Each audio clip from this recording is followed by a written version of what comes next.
In this video, I'm going to tell you who to hire first when you are scaling your business. Number one question I get all the time is, when should I hire? Who do I hire? At what point do I know it's right? And the first secret to this is that you're never going to know. By the way, my name is Alex Ramosi. I own acquisition.com. We own a portfolio of companies of $85 million a year. So let's rock and roll. So one of the biggest issues is when you're starting as a business owner is that you don't know what the hell you're doing, right? And that's okay. But what I want to introduce to you is a simple concept that I use when thinking through this as a simple tool that you can use when you think about your stack of time, all right?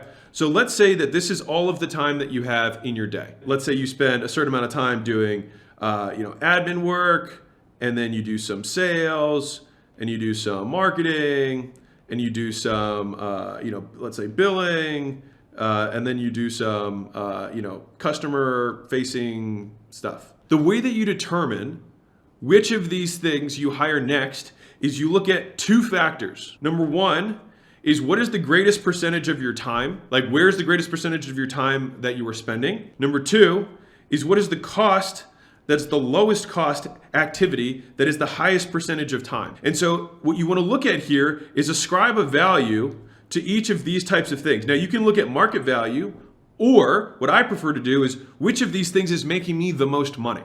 All right. So right now, there will probably be activities in your business that make you money, but they don't make you as much money as, let's say, sales does. And so we're not going to outsource something that's crucial to the business at this early stage when we have something, let's say, admin and billing, that we can outsource earlier on that have a lower likelihood of impacting your business in a negative way. All right, so we're really trying to play defense here when we're looking at how we're going to hire.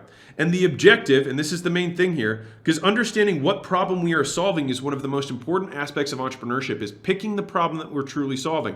Most people start solving problems that don't even exist, or solving problems that aren't even problems in their business. They're not even constraints that exist. And so the objective of the hire should be to give you time. It should be to give you time back. And so the idea is, how can I get the most time back for the least amount of money? And that's consistently the process that you'll continue to do in your entrepreneurial journey, is, how do I get more time back over and over and over again? And independent of what everyone says, the process of entrepreneurship is just buying back time and increasing your level of skill so that you can do higher and higher revenue activities, to the point where the only thing, and I'll tell you where the final place that you'll have, is that you'll just be making decisions. Right? This is the highest level. And then beyond that, it's having a vision that everyone is aligned with, that they're making their decisions through. You provide the lens through which people underneath of you make decisions in alignment so that they can move the entire organization forward on your behalf. Now, when you're starting out, most times, what you will need to end up doing, one of your first two hires will be one of these two things.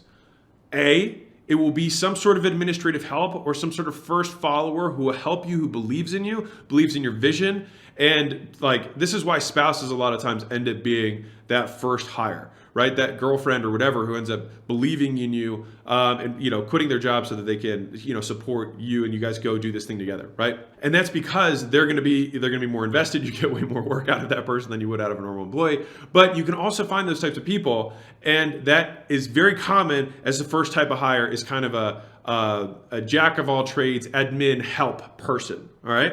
The other type of hire that I see, so there's usually one of these two is the first hire, is somebody who can assist with the fulfillment. So if you have productized your service, which is going to be one of the first things you need to do, is figure out how you can reliably replicate the same outcome among customers, which is why it's important to narrow down the type of customer you're servicing and the type of outcome you're delivering, so that you can make it easier for someone else to accomplish the same thing as you, so that you can focus on running the business and not actually doing the thing you are selling. It is productizing the service. And so that means that in the beginning, you'll need to always work overtime, because you're basically working 1.5 or double. So you're working on doing the business things while also building the infrastructure or foundation so that other people can work within this model. Most people who are starting out, I'll write this down for you so that you can have a visual for it. Number one is usually either an admin/helper for you, or somebody to help with customer fulfillment. Those are typically one of the first two hires you will have. And this is obviously with a broad generalization based on a founder-owned bootstrap business that doesn't have funding, which 99% of businesses fall in that category. All right. Now, if you're a three-founder, VC-backed startup, then obviously you might have a different hiring schema right off the bat. But if you're starting this from ground zero, and this is you, and you are hustling, these are usually going to be the first two hires you have, because these are usually the things that take you the most amount of time, that provide the least amount of value. All right, so that you continue to work your way up this value ladder, which I can probably do at another time.